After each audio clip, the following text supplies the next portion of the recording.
পৰিকল্পনা আয়োগৰ প্ৰাক্তন সদস্যা সৈয়দা হামিদ কালি অসমলৈ আহি অসমৰ উচ্ছেদৰ বিৰোধিতা কৰিবলৈ গৈ যি অদ্ভুত ধৰণৰ বক্তব্য তেওঁ ৰাখিছে সেই বক্তব্যক সদৌ অসম ছাত্ৰ সন্থাই গৰিহণা দিছো।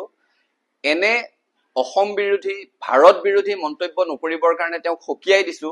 একে সময়তে এনেকুৱা বিজতৰীয়া মানসিকতাৰ মানুহ অসমলৈ মাতি আনি অসমৰ সামাজিক বাতাবৰণটো বিনষ্ট নকৰিবলৈ এনেকুৱা অনুষ্ঠানৰ উদ্যোক্তাসকলকো সকীয়াই দিছো।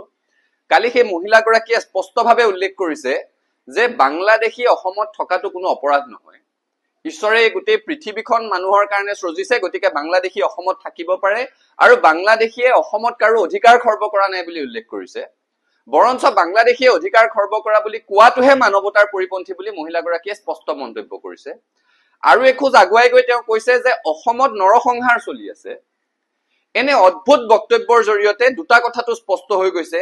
প্ৰথম, এই মহিলাগৰাকীৰ অসম সম্পৰ্কে, অসমীয়া মানুহৰ সংগ্ৰামী ইতিহাস সম্পৰ্কে কোনো ধৰণৰ জ্ঞান নাই। আৰু দ্বিতীয়তে, এই মহিলাগৰাকীৰ বোধহয় কাণ্ডজ্ঞানো নাই। কোনো কাণ্ডজ্ঞান থকা মানুহে এনে উদ্ভট যুক্তি দাঙি ধৰিব নোৱাৰে, এনে অসম বিৰোধী, এনে ভাৰত বিৰোধী মন্তব্য দাঙি ধৰিব নোৱাৰে। বাংলাদেশীয়ে অসমীয়া মানুহৰ অধিকাৰ খৰ্ব কৰা নাই বুলি কোৱাটোৱে অসম আন্দোলনৰ 860 গৰাকী শ্বহীদৰ ত্যাগৰ চৰম উপহাস। অসম আন্দোলনত ধৰ্ষিতা হোৱা প্ৰায় 58 গৰাকী আই মাতৃৰ ত্যাগৰ চৰম উপহাস। অসম আন্দোলনত নিৰ্যাতিত হোৱা, গুলীবিদ্ধ হোৱা, আজীৱন পংগুত্বক আঁকোৱালি লোৱা এই মানুহবোৰৰ ত্যাগক চৰম অপমান কৰিছে। কোনো কাৰণত এনে মন্তব্য অসমত কৰিবলৈ দিয়া নহব। অসমত বাংলাদেশীৰ অবাধ প্ৰব্ৰজনে বহু জিলাৰ জনগাঁথনি সম্পূৰ্ণ সলনি কৰি পেলালে। কেইবাখনো অসমৰ জিলাত এতিয়া অসমৰ খিলঞ্জীয়া মানুহ সংখ্যালঘুত পৰিণত হল।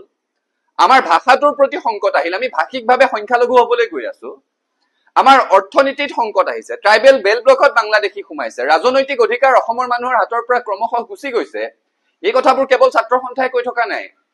মহামান্য গুৱাহাটী উচ্চ ন্যায়ালয়ে কৈছে যে বাংলাদেশীয়ে নিজৰ নাম ভোটাৰ তালিকাত সন্নিৱিষ্ট কৰিছে। They have became the king maker, স্পষ্টভাৱে কৈছে।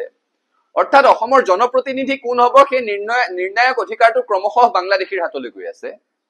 মহামান্য উচ্চতম ন্যায়ালয়ে কৈছে যে অবৈধ বাংলাদেশীৰ অবাধ প্ৰব্ৰজনৰ ফলত অসমত আভ্যন্তৰীণ অশান্তি হৈছে, বহিঃআগ্ৰাসন হৈছে। এই কথাবোৰ সেই মহিলাগৰাকীয়ে গম নাপায় নেকি? আৰু যদি সেই মহিলাগৰাকীয়ে গম নাপায়, মহিলাগৰাকীক অসমলৈ মাতি আনি সামাজিক বাতাবৰণ বিনষ্ট কৰিবলৈ দিয়া এনে অনুষ্ঠানৰ উদ্যোক্তাসকলেতো গম পায়। তেওঁলোকে এই মুহূৰ্তলৈকে ৰাজহুৱাভাৱে কিয় ক্ষমা খোজা নাই? এটা কথা স্পষ্টকে কৈছো, অসমৰ অবৈধ বাংলাদেশী প্ৰব্ৰজনৰ সমস্যাটো অসম চুক্তিৰ আধাৰত সমাধান হব লাগিব। 1971 চনৰ পিছত অহা হিন্দুৱেই হওক, মুছলমানেই হওক অসমৰ পৰা যাব লাগিব। অসমৰ কোনো হিন্দু, কোনো মুছলমানে অবৈধ বাংলাদেশী অসমত থকাটো নিবিচাৰে। গতিকে অবৈধ বাংলাদেশীৰ এনে ৰক্ষকক বাহিৰৰ পৰা আমদানি কৰি আনি অসমৰ পৰিৱেশ বিনষ্ট নকৰিবলৈ এনে উদ্যোক্তাসকলক সকীয়াই দিছো।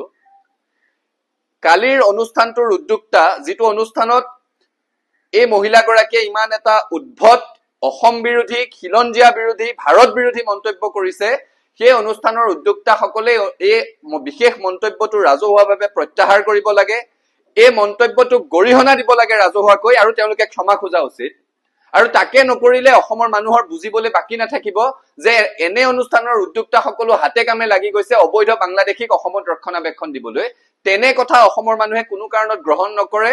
আৰু অসমৰ বাংলাদেশী সমস্যাটোক হিন্দু মুছলমানৰ ৰহন নাসানিবৰ কাৰণে সকলো পক্ষকে সদায় ছাত্ৰ সন্থাই সকীয়াই আছো। অবৈধ বাংলাদেশীৰ ৰক্ষকৰ ভূমিকাত অৱতীৰ্ণ হোৱা কোনো অপশক্তিকে অসমৰ সমাজ জীৱনে স্থান নিদিয়ে।